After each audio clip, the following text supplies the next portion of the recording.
아멘. 오늘 말씀의 제목은 진정함, 자유함입니다. 오늘 본문 말씀 요한복음 8장 36절 말씀을 보게 되면 아들이 너희를 자유롭게 하면이라 나옵니다. 이 아들이 누구입니까? 바로 하나님의 아들 예수 그리스도입니다. 예수 그리스도를 통해서만 진정한 자유함을 누릴 수 있다라는 겁니다. 이 말씀이 나온 배경을 먼저 봐야 할 것 같은데요. 그 앞에 8장 31절 말씀을 한번 눈으로 같이 봐주시면서 따라오시면 좋겠습니다. 요한복음 8장 31절 말씀입니다. 제가 읽겠습니다. 그러므로 예수께서 자기를 믿은 유대인들에게 이르시되 너희가 내 말에 거하면 참으로 내 제자가 되고 진리를 알지니 진리가 너희를 자유롭게 하리라. 그들이 대답하되 우리가 아브라함의 자손이라 남의 종이 된 적이 없거늘 어찌하여 우리가 자유롭게 되리라 하느냐. 아멘. 예수님은 바리새인들에게 너희들이 내 말에 거하고 참 제자가 되어야만 진리가 너희를 자유롭게 하리라 말씀하자 자신들은 남의 종이 되어 본 적이 없는데 우리를 자유롭게 한다고 말하는 것이냐 반문하는 것이죠. 그런데 이스라엘 역사를 보게 되면 이스라엘 민족이 종이 되어 본 적이 없었나요? 아니죠. 우리가 너무나 잘 알고 있는 애굽, 아수르, 페르시아, 로마 등에 의해서 많은 나라의 지배를 당한 적이 있었죠. 그런데 그들은 왜 종된 적이 없었다라고 했을까요? 남의 종 노릇한 적이 없다는 이 유대인들의 말은 신앙적으로 자유를 뺏긴 역사가 없다는 뜻입니다. 또한 아브라함의 자손이라고 말하는 것도 자신들이 하나님이 택하신 선민임을 강조하는 말입니다. 그래서 비록 로마의 식민지가 됐지만 마음과 영혼만은 로마의 종 노릇하지 않고 오직 하나님만을 섬기고 있다라고 말하는 겁니다. 그래서 예수님이 자유를 주시겠다는 말씀을 기분 나쁘게 생각하고 반발한 것입니다. 그러자 예수님은 34절 말씀에 이렇게 말씀을 하십니다. 예수께서 대답하시되 진실로 진실로 너에게 이르노니 죄를 범하는 자마다 죄의 종이라. 아멘. 바로 주님은 그들은 죄의 종노릇하고 있다고 지적하십니다. 그들은 신앙의 자유를 사수해 왔으나 그 신앙 자체가 변질돼 있었다는 것을 모르고 있었던 겁니다. 주님은 먼저 그들이 죄의 종된 상태임을 알려주셨습니다. 다시 말해 주님이 주시라는 자유는 유대인들이 자랑하는 유대교를 자유롭게 믿는 자유가 아니라 각 사람을 죄의 종된 상태에서 자유롭게 해준다는 것을 말씀하고 있습니다. 그리고 35절 말씀입니다. 종은 영원히 집에 거하지 못하되 아들은 영원히 거하나니 죄의 종은 영원히 집에 거하지 못하나 아들만이 영원히 집에 거하고 또 종들을 자유롭게 할 권한이 자신에게 있음을 말씀하고 있는 겁니다. 오직 예수 그리스도를 통해서만 죄에서 자유할 수 있다라고 말씀하시는 겁니다.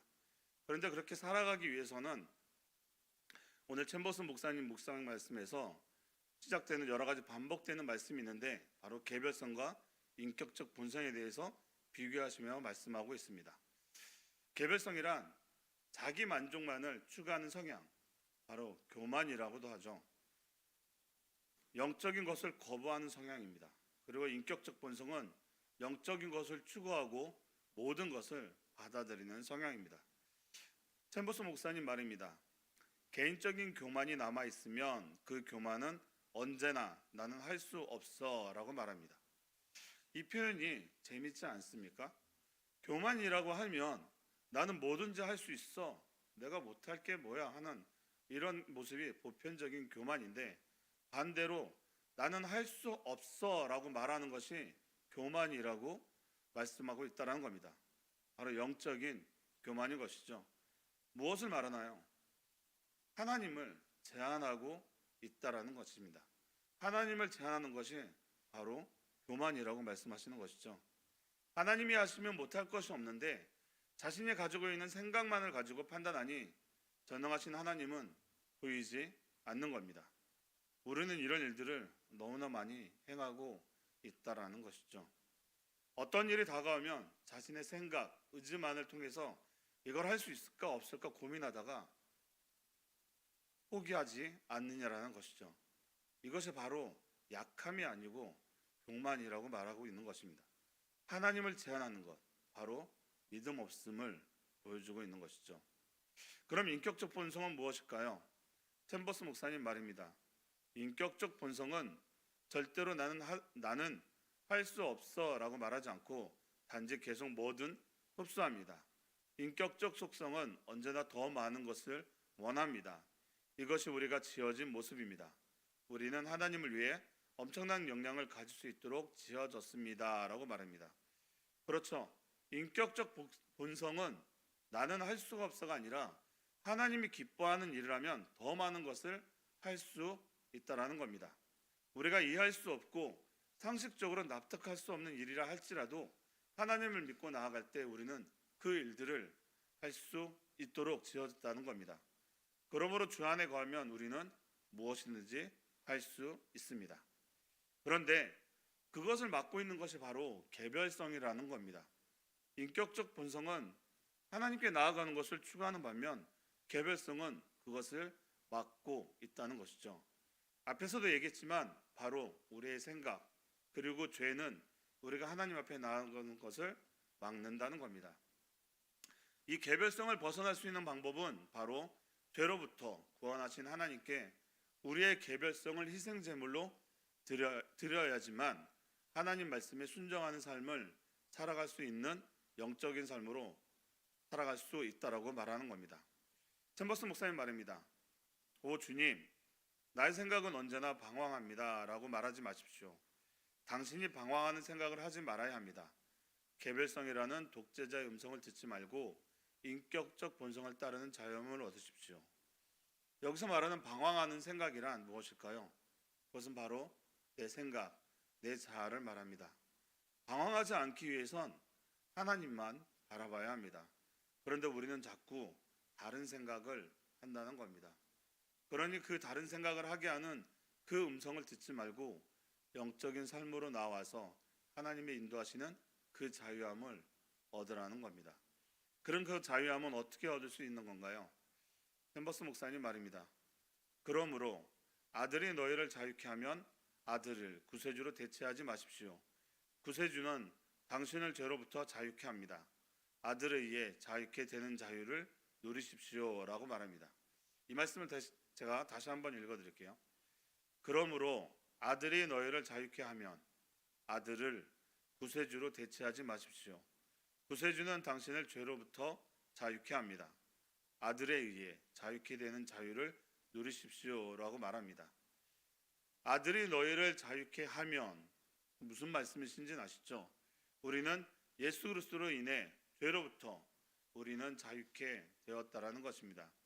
그런데 이어서 그 아들을 구세주로 대처하지 말라는 말이 어떤 의미일까요? 그 아들 예수 그리스도는 우리의 구세주인데 말이죠. 이 묵상은 조금은 구분해서 봐야 할 것 같습니다. 여기서 구세주로 대체하지 마십시오라는 말은 구세주란 우리를 구속하셔서 죄에서부터 자유케 하시는 일을 완성하셨다라는 겁니다. 그분이 예수 그리스도입니다. 그런데 예수님을 나의 죄를 대신 지시기 위해서 오신 구세주로만 한정짓지 말라는 것입니다.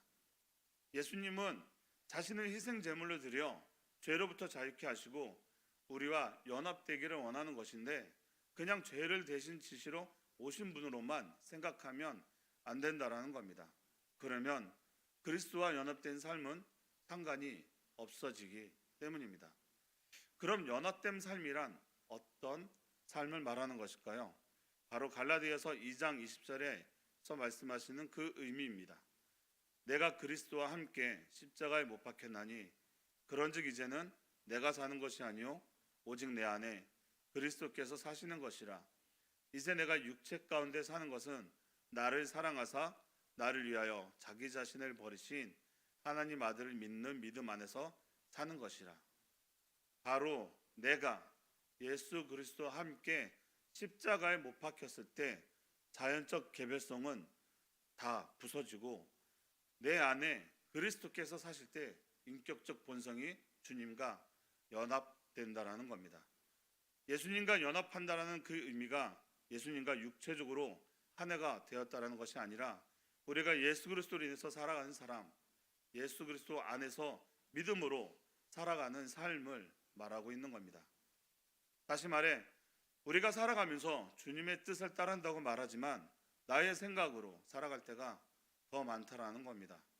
그리스도 안에서 믿음으로 살아간다는 건 개별성이 있을 수 없다라는 것을 말씀하고 있는 것이죠. 그래서 우리가 그리스도와 연합된 삶을 살아가기 위해선 바로 훈련이 필요합니다. 날마다 나는 죽노라. 고린도전서 15장 31절 말씀입니다. 형제들아, 내가 그리스도 예수 우리 주 안에서 가진 바 너에게 대한 나의 자랑을 두고 단언하노니 나는 날마다 죽노라. 순간순간 떠오르는 나의 감정, 판단, 생각들이 우선시 되지 않고 성령님의 인도하심을 구하는 그 삶을 살아가는 훈련을 해야 합니다. 그렇게 했을 때 진정한 자유함을 누릴 수 있습니다. 진정한 연합만이 자유를 누릴 수 있게 합니다.